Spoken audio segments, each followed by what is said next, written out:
Então, outra questão, já falamos aqui sobre isso. Observe as passagens paralelas. E aqui, a gente vai ver um dos textos, talvez o texto mais mal traduzido da Bíblia, assim, que eu conheço. Esse texto aqui. Tem um texto lá em Deuteronômio que críticos da Bíblia utilizam, pessoas que querem lançar a Bíblia em descrédito. Eles falam o seguinte: o Antigo Testamento obriga a mulher estuprada a se casar com o seu estuprador. Será que isso é verdade? Vamos ver. A gente vai ler aqui na versão NVI. Deuteronômio 22, 28 a 29. Se um homem se encontrar com uma moça sem compromisso de casamento e a violentar, e eles forem descobertos, ele pagará ao pai da moça 50 peças de prata e terá que casar-se com a moça, pois a violentou. Jamais poderá divorciar-se dela. Estranho, né? Não dá uma coisa ruim você ler isso? Porque está dizendo que o cara violentou a moça. E esse cara que violentou a moça vai ter que se casar com ela. É uma coisa muito esquisita, né? Mas aqui é uma questão de tradução. Quando você vê em outras traduções, aqui como a NVT, fala o seguinte: se um homem tiver relações com uma moça virgem, mas que não esteja prometida em casamento, e eles forem descobertos, o homem pagará ao pai da moça 50 peças de prata. Uma vez que ele a humilhou a moça, se casará com ela e jamais poderá divorciar-se. Veja que na NVT não traz a questão aqui de violência sexual. É dito que se um homem tiver relações com uma moça virgem. Então aqui não há nada forçado no texto. É uma relação consensual, como coloca aqui essa tradução. Aqui ele coloca que a humilhou, porque uma moça que não estivesse em casamento, perdesse a virgindade, ela ficava humilhada perante a sociedade. Então, para a proteção da mulher, que depois que ela perdeu sua virgindade, ficaria difícil que ela se casasse novamente, então aquele, sabe, o pilantra lá, o playboyzinho que vai lá, enrola a menina para ter relações com ela, e depois deixar para lá, com Deus isso aqui não se cria, não. Esse cara aqui, ele teria que se casar com a moça para não aumentar a sua humilhação perante a sociedade. Não significa que, se isso acontecer hoje, a pessoa tem que se casar com a... Não. Isso aqui era algo da época para a proteção da mulher, porque uma mulher que não fosse mais virgem ficaria muito difícil se casar naquele tempo. Hoje em dia não é mais assim, né? E a mulher ficaria desamparada. Porque naquele tempo os trabalhos eram muito difíceis de serem executados por mulheres. É trabalho braçal, duro, pesado. Uma mulher, principalmente uma mulher grávida e tudo mais, dificilmente poderia sobreviver com esses trabalhos. Então a mulher que não tivesse um homem na família, para ela sobreviver ela teria que pedir esmolas, ou ela teria que se prostituir. Para que isso não acontecesse em Israel, o cara, ele tinha que saber que ele não podia enrolar moça nenhuma. Porque se ele fizesse isso, para a proteção da mulher, agora ele teria que se casar com ela. É o que está falando esse texto aqui. Mas algumas traduções colocaram de uma maneira que confunde um pouco. E aí, também explicando essa questão de pagar, né, ao pai da moça 50 peças de prata, aí não, quer dizer então que a moça é uma mercadoria, né, que você paga, ela pertence ao pai, então agora ele vai ter que pagar o pai da moça. Só que isso aqui era o dote. E para que serviu o dote? Veja Gênesis 31, 14, 16.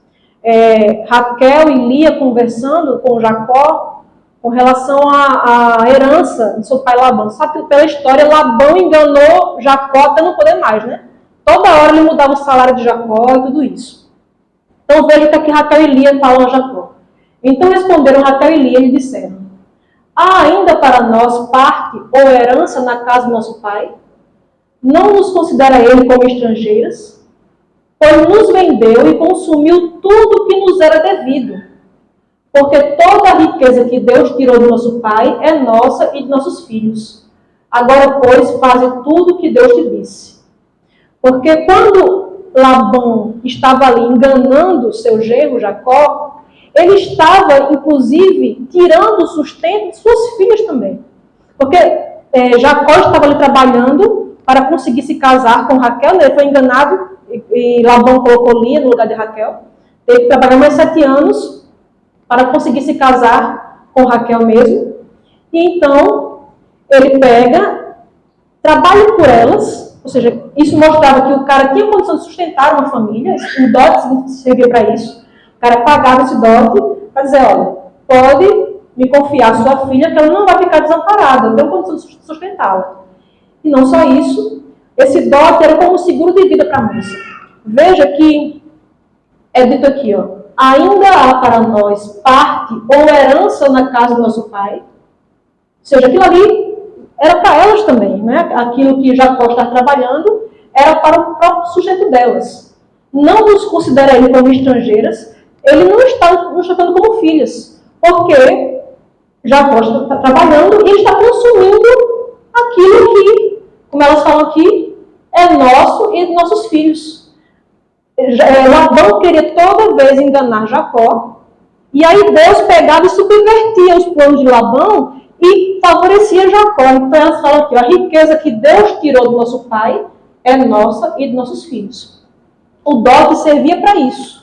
Servia para o sustento das mulheres, para a proteção da mulher numa sociedade em que você não tinha computador, você trabalha no computador como eu trabalho e muitas mulheres trabalham. E trabalhando pesado e era muito difícil para a mulher fazer isso. Por própria questão de força física. E aí a gente vai ver o seguinte. Aqui, como é que está o texto? Verso 25. Porém, se algum homem no campo achar moça desposada e a forçar e se deitar com ela, então morrerá só o homem que se deitou com ela. A moça não fará nada. Ela não tem culpa de morte. Porque, como o homem que se levanta contra o seu próximo e lhe tira a vida, assim também é este caso. Pois a achou no campo. A moça desposada gritou, e não houve quem a livrasse. Aqui há a palavra forçar, que é essa palavra aqui em hebraico, hazak, certo? No verso 28, veja o que ele diz. Se um homem achar moça virgem, que não está desposada e a pegar, e se deitar com ela, e forem apanhados, então o homem que se deitou com ela dará ao pai da moça 50 ciclos de prata, e uma vez que a humilhou, lhe será tua mulher, não poderá mandá-la embora durante a sua vida. Aqui no original hebraico, as palavras são diferentes. Aqui é hazak, aqui é tafaz, é outra palavra. Essa palavra aqui, tafaz, que aparece no verso 28, que é a questão, né, o pomo da discórdia aqui, essa palavra aqui, tafaz, que a NVI traduziu como violentou e outras trazem como forçar, essa mesma palavra ocorre mais de 60 vezes no Antigo Testamento e ela nunca está relacionada a estupro. Nunca. Todas as mais de 60 vezes que ela ocorre. Ela tem o sentido de pegar, de apanhar. Tem o sentido também de tomar, de prender, de manusear habilmente. Então, talvez por ela ter esse sentido assim, um pouco mais forte, né, de prender, de tomar, alguns tradutores acharam que estava se referindo a você levar alguém à força. Mas não é isso, é no sentido de você seduzir alguém tão fortemente, né? Ser tão hábil, né? Manusear habilmente, manusear o instrumento habilmente, a palavra era tafaz. Então, você tomar uma cidade, a palavra era tafaz. Você prender alguém, conseguir prender alguém, a palavra era tafaz. Mas no sentido de conquista. Você conquistou alguém, você enredou alguém tão fortemente que a pessoa foi com você. Nesse caso aqui de Deuteronômio, era essa a ideia que o autor bíblico queria passar. E não de forçar, de levar alguém fisicamente à força. Tanto é que, veja, se fosse assim, o texto não faria sentido. Porque, olha, aqui, de fato, se houver moça virgem desposada e um homem achar na cidade se deitar com ela, então trareis ambos à porta daquela cidade e os apedrejarás, até que morram. A moça porque não gritou na cidade, e o homem porque humilhou a mulher do seu próximo, assim eliminarás o mal do meio de ti. Então, veja, tinha até a distinção. Se você pegasse uma moça na cidade, e se você pegasse uma moça no campo, e fossem apanhados os dois, se fosse na cidade, ambos seriam mortos. Porque se presumia que ela poderia ter gritado e não gritou. Se fosse no campo, essa moça se presume que ela gritou e não foi ouvida. Mesmo que fosse uma mulher que fosse lá atazanar o cara, até o cara ter relações com ela, se eles fossem apanhados e estivessem no campo, o cara, só ele, seria morto. Se ela tivesse prometido em casamento, só ele seria morto. Ou seja, até para evitar a falsa acusação de estupro, né? Que hoje tem muito e destrói a vida de um homem. Uma acusação como essa. Naquele tempo não tinha teste de DNA, não tinha nada disso, então Deus viu formas de preservar um pouco, né, o homem. Mas veja, o homem, se fosse no campo, a presunção natural iria se presumir que a mulher gritou. Mesmo que tivesse sido ela que armou tudo, iria se presumir que a mulher gritou. E aí só o cara seria morto. Esse aqui é um caso, certo? Que está na lei. Esse aqui já é outro caso. Porém, se algum homem no campo achar a moça desposada e a forçar e se deitar com ela, então morrerá só o homem que se deitou com ela.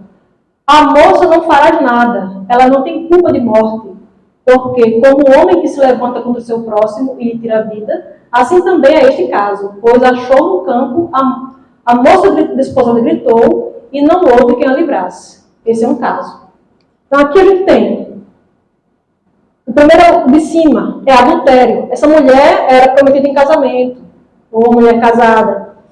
Essa mulher aqui, se ela não gritou, ela estava na cidade e não gritou, significa que era sexo consensual. Ela estava prometida a alguém ou era casada, então era adultério. Nesse caso aqui, ambos seriam mortos, porque era pena acerca do adultério lá no antigo Israel, que era uma nação teocrática. Isso não existe mais hoje porque não existe mais teocracia hoje. Certo? Então, nesse tempo era assim, a punição para adultério era pena de morte. Nesse caso aqui, ambos deveriam morrer porque era sexo consensual. Nesse caso era adultério. Mas nesse segundo caso aqui, era estupro. Só o estuprador deveria morrer. Aqui você vê que ele até fala assim, ó, a moça não fará nada, ela não tem culpa de morte. Isso aqui sendo no campo, né? Achou ela no campo, ela gritou e não houve quem a livrasse. O terceiro caso é fornicação. Não é nem adultério, nem estupro. Não é adultério porque ela não era casada. Era uma moça virgem, que não estava desposada, não estava prometida em casamento a ninguém. E esse homem achou essa moça virgem e a pegou e se deitou com ela e foram apanhados. Veja, ninguém fala, o cara está estuprando a moça, eles foram apanhados. Se foram apanhados, é porque ela participava também daquilo. Então não era estupro, ela não estava forçada ali. Ela estava ali, de espontânea vontade. Foram apanhados. Então o homem que se deitou com ela dará ao pai da moça 50 ciclos de prata, e uma vez que a humilhou, lhe será por mulher. Não poderá mandá-la embora durante a sua vida. Então são três casos diferentes. Se esse caso aqui fosse em relação ao estupro também, quando é que o estuprador seria morto? Porque aqui fala que ele seria morto. Se aqui também é estupro, por que aqui a pena é ele se casar com a moça e não poder mais se divorciar dela? Porque são casos diferentes. Aqui é estupro, aqui é sexo consensual antes do casamento, é fornicação. E aqui é sexo consensual, sendo a moça casada, era adultério. São situações diferentes, e aí você vê pessoas, críticos da Bíblia, usando esse caso para dizer, tá vendo? E tem até pastores que usam isso aí para dizer, olha, a gente não pode seguir a Bíblia não, porque a Bíblia manda que o estuprador se case com a moça que ele estuprou. Não tem nada a ver com isso. Absolutamente nada a ver. Inclusive, isso está lá no livro de Deuteronômio. Deuteronômio é uma palavra grega que significa isso aqui, ó. Deutero, segundo, e nomos, lei. Então é uma segunda lei, é uma repetição da lei, é quando a lei é dada uma segunda vez. Então o livro de Deuteronômio é uma repetição das leis que Deus já havia dado ao povo. E aí a gente chega naquela regra que é de você olhar a passagem paralela. Certo? Passagem paralela, só relembrando para quem não se lembra, para quem não estava aqui, é quando aquela mesma história é contada em outra passagem. A mesmíssima história é contada em outra passagem. Então você vê muito isso nos evangelhos, né? O evangelho de Mateus narra a morte de Jesus, os outros evangelhos também narram. Então, são passagens paralelas. Tá? Você vê muito isso também nos livros de 1 Reis, de Crônicas, 1 e 2 Samuel. E você vê isso também no Pentateuco, quando o Deuteronômio repete várias leis que foram dadas em Êxodo, em Levítico. E aqui, aquele texto que nós lemos do Deuteronômio é uma repetição do que está na passagem paralela dele, lá em Êxodo 22, 16 e 17. Se um homem seduzir uma moça virgem que não esteja comprometida e tiver relações sexuais com ela, pagará à família dela o preço costumeiro do dote e se casará com ela. Mas se o pai da moça não permitir o casamento, o homem lhe pagará o equivalente ao dote de uma virgem. Então aqui não era caso de estupro. Todas as traduções, nenhuma em Êxodo, coloca forçou a mulher, violentou, estuprou, nenhuma coloca assim. Todos colocam palavras semelhantes a essa, seduzir. E a passagem paralela. Então a gente viu, né? Quando você tem um texto que tem uma passagem paralela, leia a passagem paralela e compare. Porque aí a passagem paralela pode deixar mais clara alguma coisa. Você lembra quando a gente falou aqui, Giovanni falou faz uns 2 sábados, sobre Lucas 16, com relação, né, àquele texto que fala que a lei e os profetas, né, duraram até João. A NVI coloca profetizaram até João. Por quê? Porque a NVI, nos tradutores, viram a passagem paralela que está lá em Marcos. Lá em Mateus, está assim, a lei e os profetas profetizaram até João.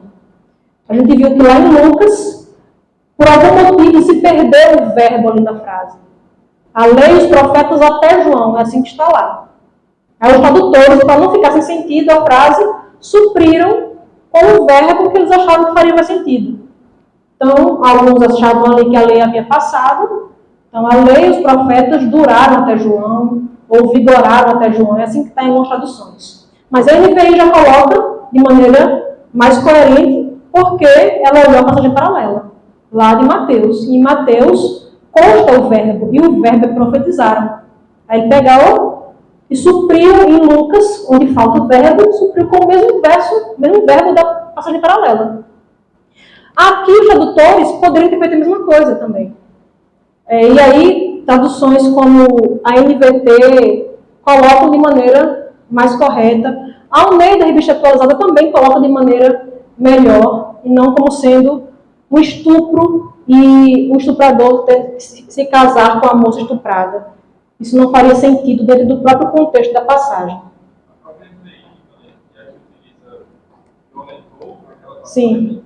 Exato, todas elas, como eu disse, todas elas, na passagem de Êxodo, colocam direitinho lá, seduzir.